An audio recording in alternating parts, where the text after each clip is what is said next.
Another issue that's at the heart of the discussion this morning is about government decision to suspend the import restrictions bill. And we know Katie Hammond, trade boss, had gone around saying that there was the need for us to do that, even though the concern had been raised by the various stakeholder groups. What was the reason why this was suspended in Parliament, Mr. Makocho? Well, I mean, I think that we have to look at it from the context of why it makes sense to even have that LI to start with. Times, I mean, even on this platform, I mean, ever since we started engaging, even in your previous places, you know my views on many of these things. And I've always held that if we want to actually make the progress, and we talk about the progress and the development, and then when the hard decisions are there to be made, just for the sake of political expediency and parochial interest, we shun away from making those decisions. The hard decisions, right? Yes, there's this whole conversation around the legalities of it and if it really, the LI itself meets the standards they're supposed to meet and then all of those things. But the crux of the matter is that if we have a minister that has decided that at this point in time in our development, I mean, I'll just take one item, Yemadie. Do you know what Yemadie? Towel. You understand what I'm saying? And that we as a country should not necessarily be importing these items into our country. Then I feel that we need to have a proper conversation in terms of going forward, what we want to do. You know, because these same people, I mean, I'm not actually trying to antagonize anybody this morning, but these same people who have challenges with why we become so dependent on imports and how it has affected our currency and then the issues to do with depreciation because we're using hard-earned USD to import all of these things. Are all of a sudden against that we should be banning these things that, as far as I'm concerned, we have the capacity, both competitive and comparatively, to produce locally, right? And this whole assertion that we don't have the capacity and we need to be able to build the capacity before we even attempt to do so flies in the face of conventional economics. Are you talking about we have the potential? We do. Listen, there's the whole concept of demand. We have the potential to build capacity. Let me tell you something. If Ghanaians are that dependent on, I'll take one on Yemadie, for example. Oliver, please put the list on the screen so that we'll put the matters into perspective. Yemadie is not coming into this country. We would develop the capacity to do so. Right? And if you want to actually appreciate the resilience of the Ghanaian people and all of those things, and even on a global landscape, look at what happened when COVID hit. Then all of a sudden, attitudes, behavior, and how we even do things has changed. You know what I'm saying? So for me, yes, the opposition have expressed views why they feel it's a bad idea. I've heard commentary coming from Guta and all of those things. But the truth of the matter is that if we really want to make the progress that we want to make, right, some of these hard decisions have to be made. For example, if we take something like bottled water, I think that we have enough entities locally to be able to. You know what I'm saying? So it's almost as like you mentioned chicken. It's like a chicken and egg situation. At what point do you make those bold decisions that, as a country, right, when it comes to self-sufficiency, we are taking these steps, and these are pragmatic steps that we are taking to forestall some of the challenges that we have as a people. So yes, of course, government would have to listen to either the various stakeholders, either it's Guta, either it's the minority of our other persons involved in that particular value chain. But the truth of the matter is that this is something that we are just, if you like, postponing. It gets to a point where we have to come to the table and have a proper conversation as to, do we want to be importing Yemadie and fruit juice and water and all of these things into this country? My personal view on the matter as well is that probably outrightly maybe banning 22 products, 24 products, or probably a bit too much in terms of how the impact will be. But if you take some of these products like one by one or even 2 or 3 at a time over a certain period, I think that we can make that particular decision. There are certain products, of course, when you take things like rice or sugar, you'd probably have to put things in place locally to be able to meet the local demand. But the other products in there, as far as I'm concerned, that we have no business. They have absolutely no business importing to this country. All right.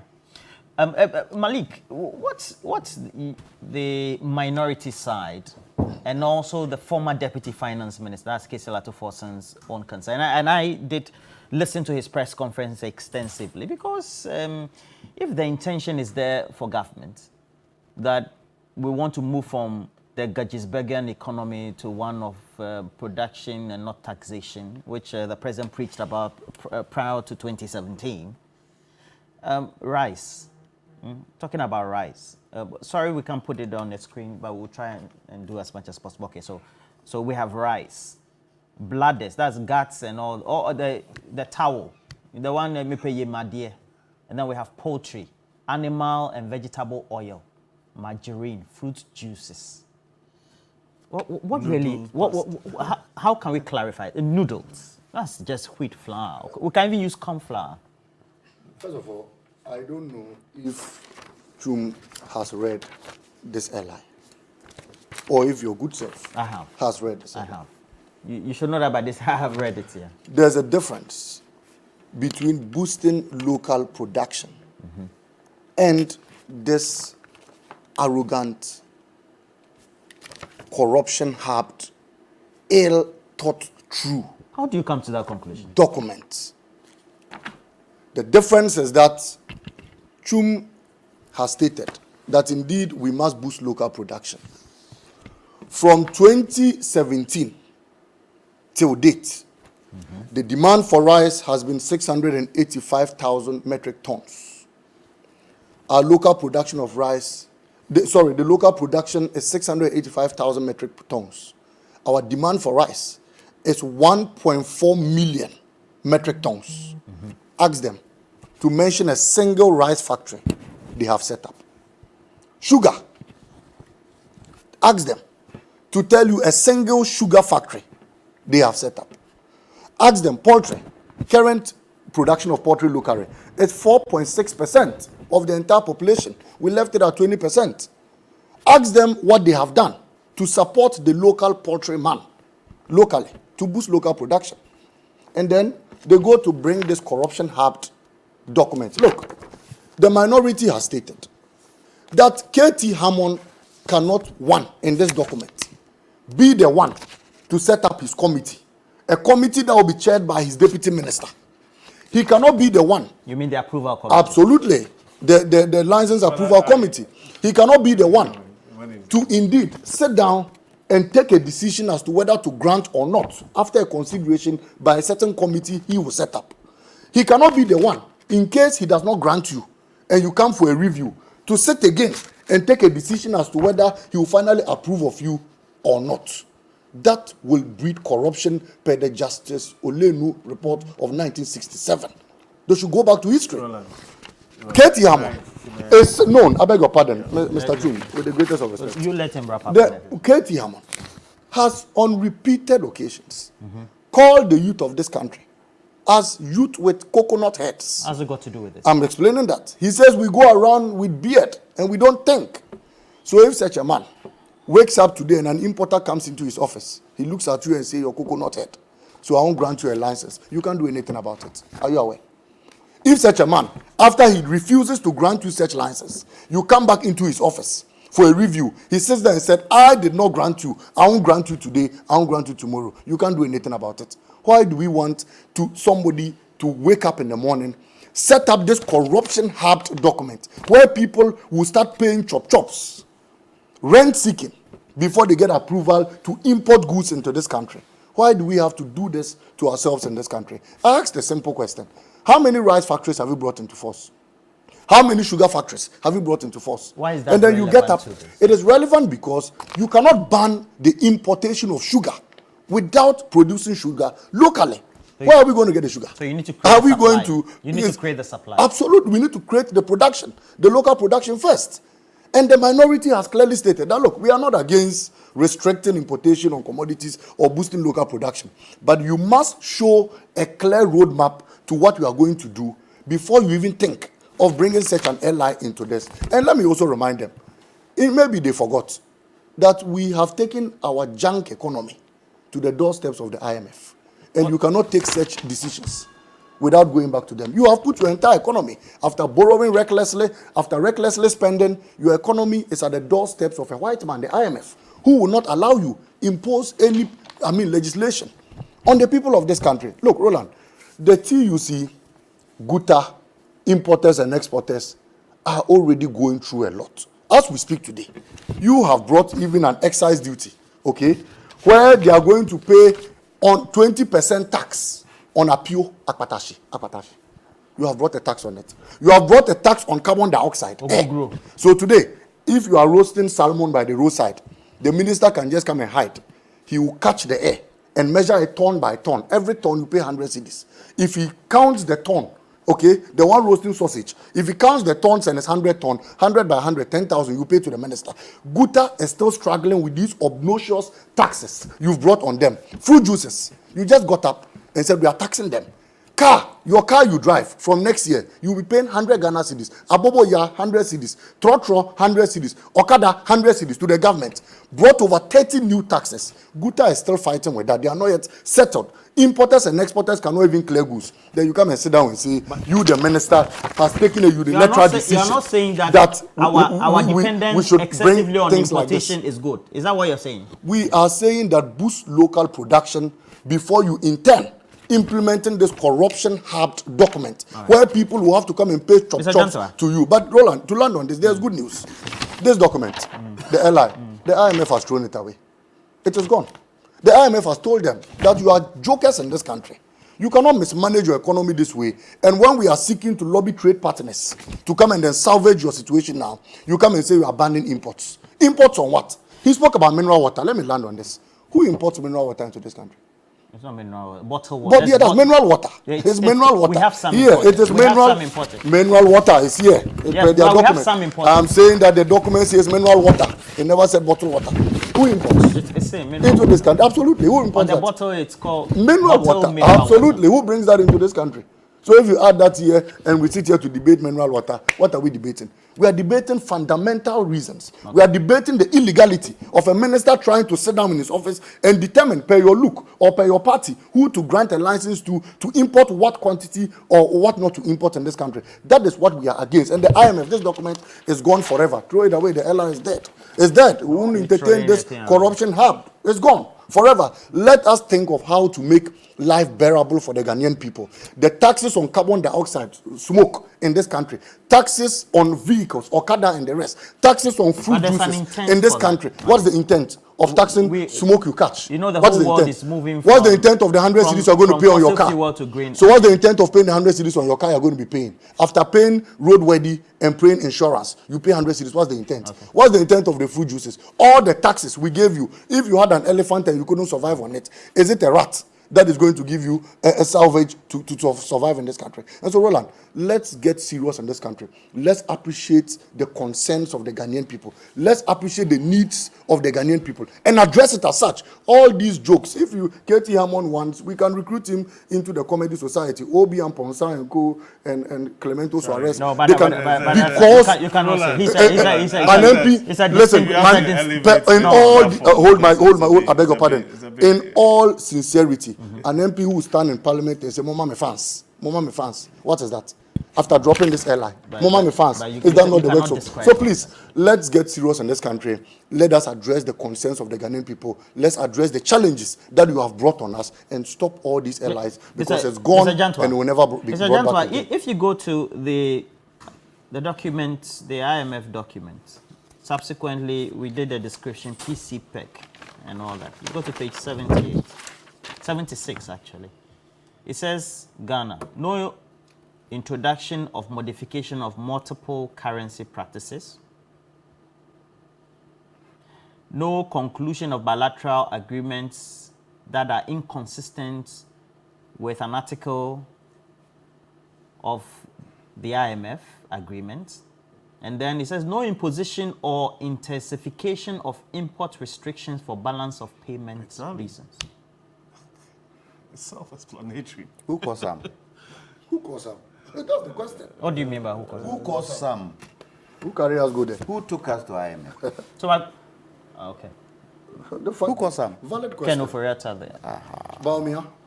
So, if you decide to go to the doorsteps of the IMF, they'll put conditions on you. Not simple as that. That ties your hands behind your back that you can't do anything. Look, we spend $214 million on Brunei Wewu. Force. Yes. We spend 21 million on offer meat. Tao. We spend 220 million on wigs. We spend 128 million on fish. If I were the Minister of Trade and Industry, I would do this in a different way. And what's that different way? I would say to government, and I'll say to my government people, how do we start building our local industries Simple as that. in some of these areas where we are spending money? Finito. How? When government decided to do one district, one factory, some of us said in 2016, 2017, concentrate on those items where we are sending money out to import. Those items which will quickly give us revenue back into our economy. What are some of those? Sugar, rice, gold, jute sacks. Just take a handful and build on it. What did we do with the Commander Sugar Factory? We played politics with it. What did we do with the gentleman who came and said, I can increase Ghana's rice production? We put him on the sidelines. He was part of the MPP. We put him on the sidelines. He went to another country. Look at what has happened there. And so, if the Minister of Trade and Industry has brought this thing out, and now government is backtracking, and the Minister of Information tells us that we are hearing government, so we are hearing what the people say. Why didn't you do the stakeholder engagement before you brought the document out, so that it would be accepted by all? Why didn't you consult? You have committees in Parliament. Why didn't you go to Parliament, the Committee of Trade and Industry, and sit with them and say, this is what we are thinking of doing. These are some of the things we want to put in the LI. What do you think? Bring your mind to it. Look, it is very disgraceful and very embarrassing for a government to bring an LI out and then withdraw it and tell us, oh, we are listening to the people. Didn't you listen to the people before? But it will not be the first. You see, and this goes to show they don't learn from their past mistakes. Yes. Didn't they do it with, what do you call it? That tax, that illegal tax. What is it called? Even the toll levy. No, not the toll levy. they The do legal the tax toll that they put in. E-levy. E-levy. Yes. Didn't they do it with it? Why is it illegal? They took, please, you're coming to tax my savings. Okay. Tax my pockets. You're taxing my pocket. And you are the same people who came in and said, taxation isn't something we are looking at. We are looking at added value. Have we been able to add value enough to the things that would help this country grow? And then you bring this in. And what do you say? It's the minister who has the power. How? How? How? How does he have the power? And a system that we've used in the past. Import restriction, did we use in the past? Yes. Wasn't it there? Did it help us? 1967. If we don't sit and think through things, this is where to end us. And people like the IMF who are giving us money would laugh at us. And you see, and the sad thing is that Africa looks at Ghana for a lot of things we do. They follow Ghana, a lot of things we do. Don't you remember Zimbabwe? There was a SADC meeting. What did they say? SADC. Yes, what did they say? Ghana is an example of how not to run an economy. Aren't we a laughing stock? Does it help us? Look, we should stop the kind of politics that we play in this country. That politics isn't helping the people. First of all, the people come first. You are there to serve. You are not there to impose. So if for nothing at all, if Katie Hammond wanted to bring this out, consult the CSOs, consult the Gutes of this world. AGI in principle, agree to the fact that, yes, we need to be able to restrict some of these things. No, in principle. The way it is done in terms of its operation is what some of us are against. And then you're shuffling, so you don't make it. The way and manner that we are putting it in operation is what some of us don't agree with. Obviously, yes, we have to ban some of these things to help build out. But before you build your own, you've got to make sure that that gap it creates, you have covered. Even if you haven't covered it 100%, you have covered it 75%. Before you start thinking. And look, you think government, they know that. We have distinguished if for nothing at all, it should be a pilot. They should come out and say, okay, we need to be able to cut back. We need to be able to stop capital flight. So, in some of these products, let's do a pilot of it and see how it comes out. Because from that pilot, what do? You learn. You learn new things. People's ideas come in. The public bring their ideas. And then gradually, you benefit and you make it better. But where we stand now, IMF are on our necks. Government has now withdrawn it. When are they going to bring it back? They can't bring it back. When? It's gone. It's gone. Let's continue doing the politics the way we are doing the politics. It's gone. Let's continue doing the same thing, repeating it the same way we repeat it. It's gone. I expected the MPP, being more private sector, should invite others in. But look, because of the personal interest challenges that we have, they will not. Full stop. Mr. Makuchum, let's address the issue about what the IMF and the pact we have with them. And then also, could we have better done this? Because the controversial aspect in this bill is that committee for which there's a... The minister. Yeah. So, Malik, I have a challenge when people double speak. In one breath, everything that is being done on the government side is for parochial interest, and that it is to serve certain people, certain personalities. And then the narrative from the other side is that it's actually purely political, because you can have these conversations without going to the realms that even my brother decided to go, whereby all of a sudden he has actually antagonized all the people in the arts and entertainment industry this morning, saying that if you are a comedian, it means that you are what? What does that mean? Can you explain that? Because it actually takes a lot of intellect to be able to make jokes out of things that are of public interest. And I find that a bit distasteful to start with. Again, he has personalized the issue to make a KT Hammond conversation. Now, as far as I'm concerned, I think that even if he had taken his time to even listen to me, there have been, this is not the first, like you said, this is not the first time that an ally has been sent to Parliament, has been withdrawn, or a loan agreement or whatever. And that's the whole essence of democracy.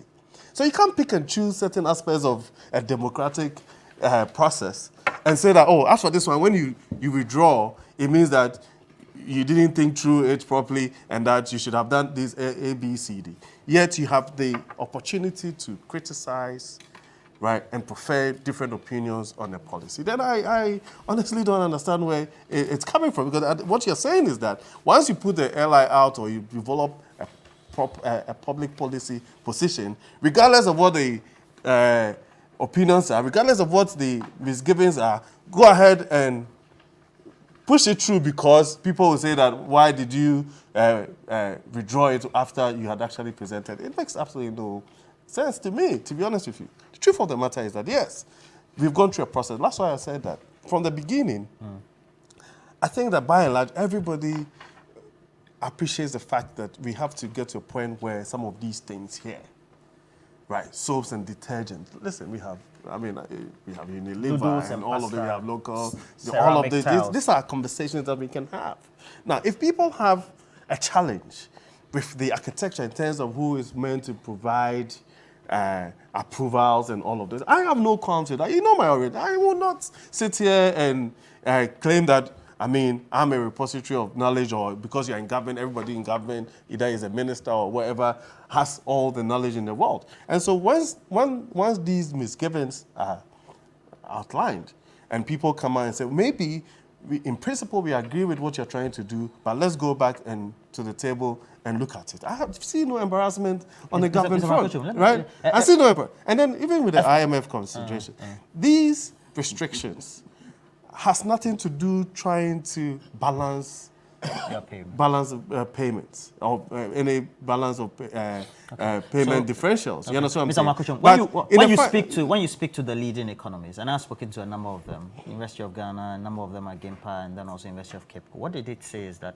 even the creditor committee has not given an approval, or we've not gotten the consensus, particularly from China and other members of the Paris Club, for the external debts to be restructured. So we've not made headway with that. As you know, we already missed the November period. We were supposed by August we could have seen headway as to what we would do by October, November. We haven't done that. So when the IMF says that for balance of payment purposes, you need to do that, it also have purely got to do with your reserves, how your ability to pay back whatever it is. So the explanation I got for that by way of economics was that you cannot say that is wrong, is it? No, but the point is that, so the same economists, right, would also agree with me that because you are with the IMF. I have no qualms with an economist or anybody as a citizen expressing views on a subject. And Mr. John Tua here is a lawyer. And if that is the case, then nobody will actually take any case to the courts for interpretation, because people have different views on even something that, as far as you're concerned, is supposed to be like in black and white. And I'm saying that, yes, let's have this conversation in terms of the legalities of it, and if you could have done a lot more consultations and all of those things. But all of these conversations, there's absolutely no way that you bring any proper public policy out and you not have disjoints. Right, because at every point in time, he mentioned AGI. Mr. Makuchum, it clearly means that you lacked engagement and consultation with stakeholders within the sector. Because it is a sector. But can I make stakeholders? My point? Right, you see, we have experience in this country where, for example, he mentioned AGI. Right, I remember when the reduction in the benchmark value thing came up, whereby AGI were on a certain tangent. And that is a brilliant idea, because as far as we're concerned, you cannot be bringing discounts for Chalawate and all of those things because we have the capacity to do so here. And then guess what happened? Guta also on the view that it's a brilliant policy, because at that point in time, we have reduced the benchmark values for these imports, and it's going to make their businesses much more sound. Do you understand what I'm saying? So at every point in time, when it comes to public policy positions, right, you would have some kind of schism in there, right? You need to find a way, a balance, and then look at it from the big picture perspective. And if we are the same people who have had time and a number discussed why we are importing these things and why these things are a burden on our foreign exchange differentials and all of those things, and then in the same breath, we say, no, don't do it. Okay. Right? Because there are always going to be some pain points. That's my view. And so if we have to go back and review the arrangement in terms of approval and the processes, and maybe do a stage gate approach in terms of gradually implementing this, by all means, let's do that. But we can't,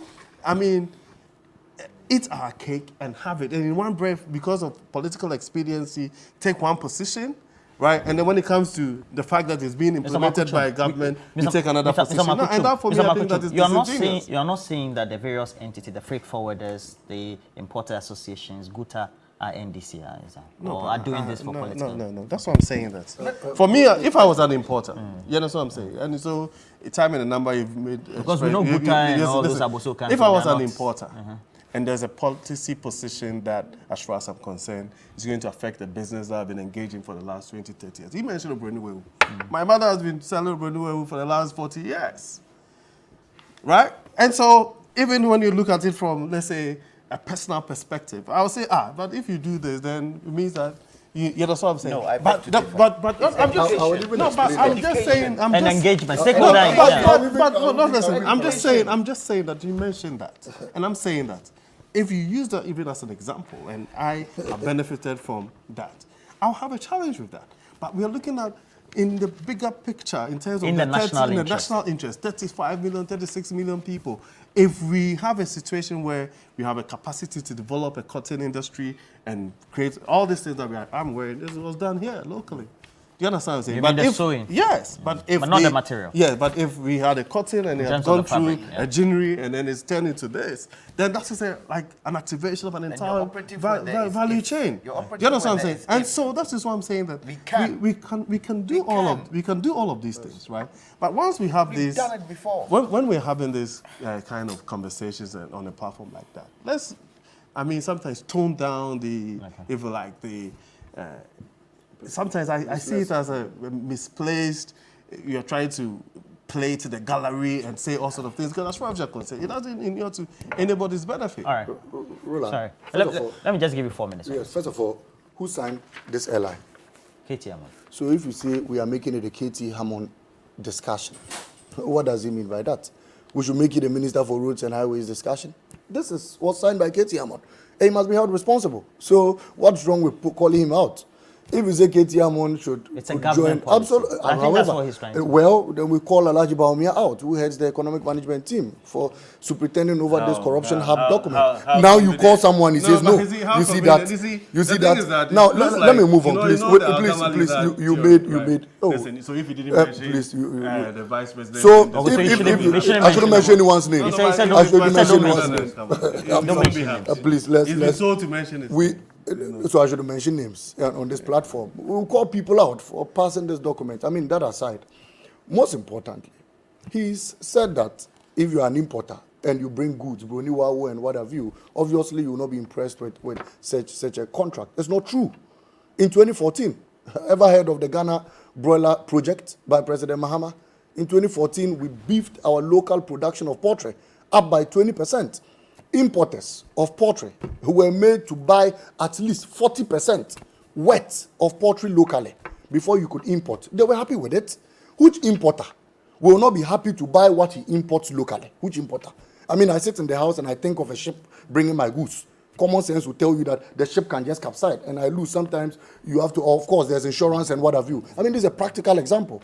And then I can buy same product locally and you think I will not be happy. All we are saying is that boost local production. Look, this LI, why we are against is that 11-member committee that will be formed by the minister, 7 of them are going to be his colleague ministers, being on the committee. And funny enough, they have put a rep from the Ghana Commerce, is here. The Ghana National Chamber of Commerce and Industry. There's a rep that's going to be on the committee. Yeah. The Ghana National Chamber of Commerce and Industry is against this LI. So who did you consult? Because they are in K. They are against it. Who did you consult? If you are giving them a rep, and the people you have put on the committee are saying we are against the LI, who did you consult? Look, no research went into this. And I sat here, I get a sense that with a little more education, Chum will buy into what we are saying. Look, I sat here and I gave statistics. I told you rice. I beg your pardon. I told you rice.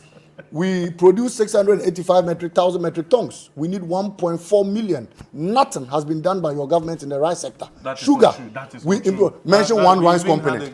Mention one rice company. One. I'm here. One. I give you the rest of my time. No, I don't understand. You are saying that he should mention one rice company that has been brought into force to beef up our local production. But we don't need to by his government. We can just improve the existing ones. Which existing ones? Even if you want the existing ones, there are some in the vault. So they went to Savulugu and said they were setting up a rice processing factory there. They have abandoned That it. is not They have true. left That it is to not rot. true. Nothing not is working there. If you Sugar. open your lines Mr. right now, Jantua, you I beg your see pardon. Look, can you entities control your calling that panelists? they Look, have local rights. Jum, when you were speaking, I allowed you. I beg your pardon, please, with the greatest of respect. Malik. When Mr. Jantua was speaking, he made reference to the Commander Sugar Factory.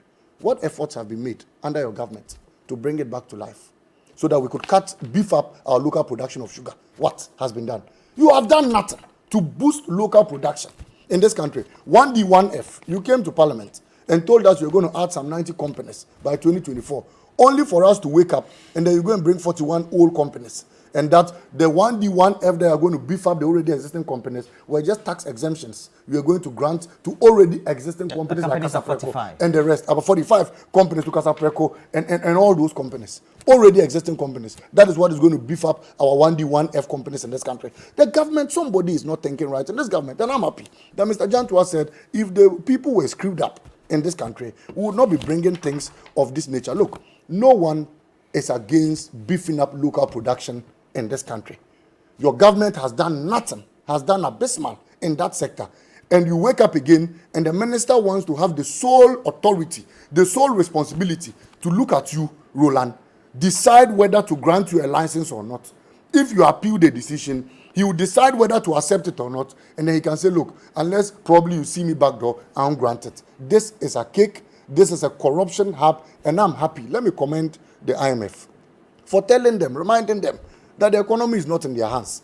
That after they recklessly managed this economy, mismanaged, squandered everything and left us in a junk status, it is now Mr. in their Jantua, hands. And they cannot wake up in the morning and determine what comment. they should do.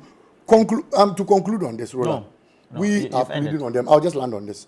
To rather focus their attention on the taxes, the obnoxious taxes, unnecessary taxes on smoke, taxes on vehicles, taxes on textbooks, pens, and other things. Because by 2024, the Ghanaian people may just be finished. Because if prices escalate again under our current circumstances, by your addition and introduction of these unnecessary obnoxious taxes, then I don't know where Ghana will be heading for again. You cannot bring in taxes and give massive exemptions.